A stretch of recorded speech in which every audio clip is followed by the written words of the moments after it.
Let's put our country first for a change. We've had for the last 9 years a weak government that has put our country in this position of vulnerability. They've doubled our debt. They've hiked the taxes. They've blocked key resource projects that have made us, as a result, more dependent on and at the mercy of the United States government. What we need is a bring-it-home economic tax cut that's going to leave more money in the pockets of entrepreneurs, investors, workers, home builders, so that we can, we would unfortunately and reluctantly have to retaliate against tariffs applied to our businesses. And then we would go to the grassroots American economic interests that are on our side. The union leaders and business owners in the Midwest that use Canadian energy. We would go to the U.S. states that buy our electricity, the major exporters of the $50 billion of manufacturing equipment and machinery that Canadian companies buy from Americans. We go to those vendors and say, listen, we need a free trade deal that allows us to exchange our goods and services without tariffs because it's in your interest. And that kind of pressure from the ground up will, I think, help convince President Trump to make a deal that will be both good for Canada and the United States. He is, after a strong prime minister for that. Can you name one governor that's been leading the charge on the American side of this? No. No, because the states, the separate states, are not all speaking different messages. They have one strong, nationally elected leader with a new mandate.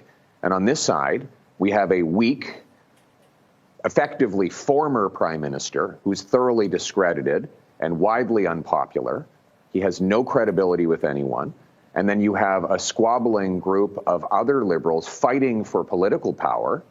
That's left a vacuum. So effectively, we have 10 foreign ministers in the form of premiers who are all running around saying different things. What we need is a axe the tax election now so we can elect a strong government that will take back control. Yes, take back control of overspending and taxes, inflation, immigration, all of that, but also take back control of our diplomatic stance and go to Washington with strength to put Canada first. And that is what I will do as soon as we get the election. By 167%. She bragged that she raised the carbon tax during an inflation crisis. And then you have carbon tax Carney. This guy says the carbon tax is too low. And yesterday, he just won the endorsement of the crazy carbon tax minister, Stephen Guilbeault, who has said he would resign from the Liberal Party if they ever got rid of the carbon tax, which means that Carney has made a deal with him that they will pretend that the carbon tax has been put aside until after the election.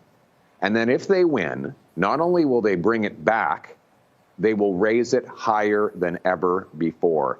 These are lying liberals. They cannot be trusted when they come to you after raising the tax for 9 years and having passed a law to quadruple it up to 61 cents a liter. You know, a few days before the election, come to you and say, oh, whoops, we made a mistake. We're going to suspend that. You know exactly what they're going to do. They're going to bring it back. They're going to raise it higher than ever. Don't trust the lying liberals. There's only one party that has always said